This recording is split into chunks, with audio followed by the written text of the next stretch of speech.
like what could have been a routine traffic stop for Alan Lynch Jr. and maybe a ticket has now turned into a felony. And he's pretty much laid out the evidence for law enforcement. So, y'all, I got away. Round of applause. A 5.5-minute video posted by Alan Lynch Jr. to YouTube. Bragging about getting away from a state trooper who pulled him over earlier this month. He's just a car that I drive just to get around so the police won't pull me over. First of all, he wasn't just going to get a ticket. Like, I like how the news, reporters like, he was just going to get a ticket. Probably not. In my experience, people run for a reason, for their reason. I'm not saying it's a good reason, but for their reason.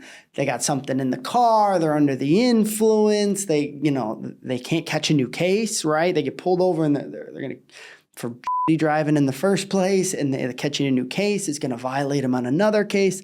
They have their own reasons. And usually for them, it's like a decent reason. I have also seen incredibly dumb ones, like, I just didn't have time. Or, I didn't want to get a traffic ticket. You're like, well, dude, you just made it so much worse. But I'm going to bet you that this dude's got a reason for it. Whether they figure that out or not, I'll bet you there's a reason. The other thing I wanted to point out is, like, people do get away. We see a lot of cases where they don't, right, because they're charged with it, and then we represent them on fleeing and eluding. But we also deal with a lot of investigations where people get letters to the house, cops are knocking on the door, right? And, this person is evading the police, not actively. I just mean, like, it happened a day or so ago and the police are looking for them and they call us saying, hey, what should I do? Maybe they get away with it in the end, maybe they don't.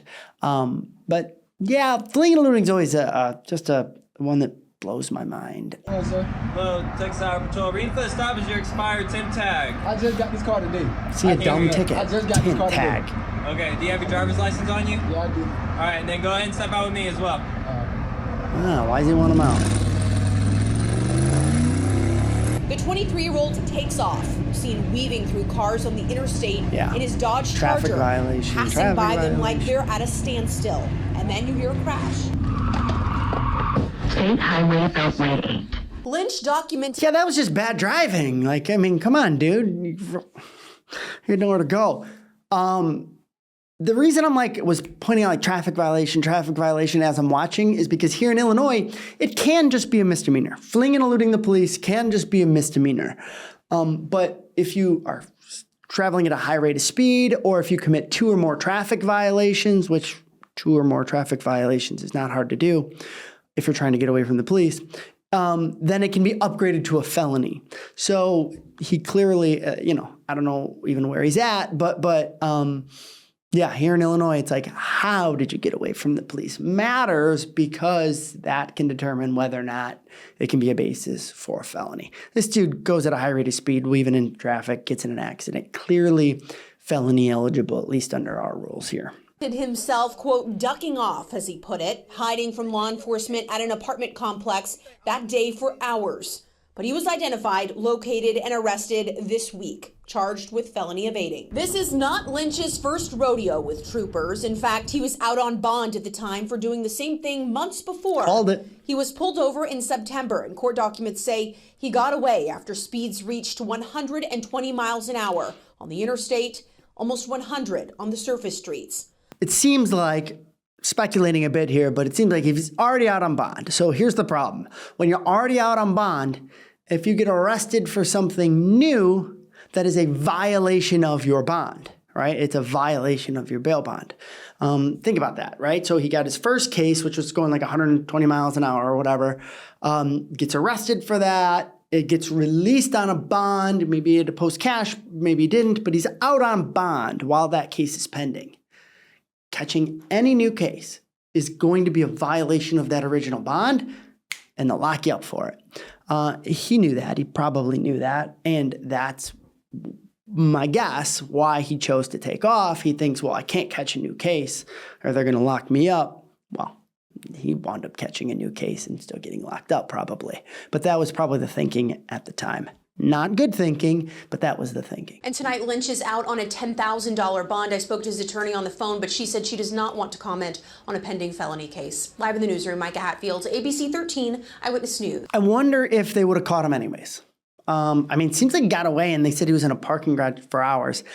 If the car's registered to him, if the officer had body-worn camera, if the officer took notes of the description of the driver, they could pin him on this regardless. In fact, that's worth noting that a lot of jurisdictions have kind of pulled back on their chases for that reason. Like, drivers are terrible, and this guy crashed.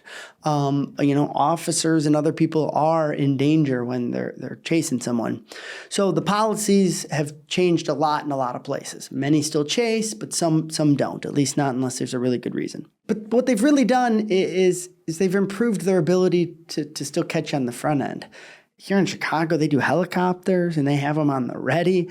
They have body-worn cameras where they're identifying the driver.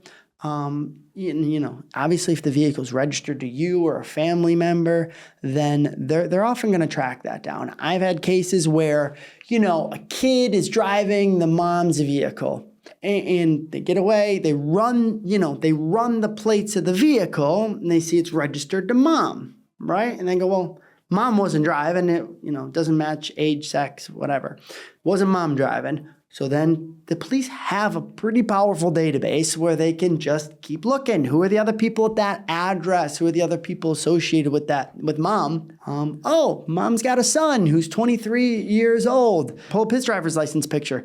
Bam, we got our suspect now. They can find his last known address. They'll send a trooper there at that address waiting for you. I've seen that before. So by the time you even make it home, they've already got an officer sitting around the corner waiting for you. So they've gotten a lot better in terms of identifying you and still catching you even when they're not giving chase. So posting your crimes on YouTube, probably not the greatest idea.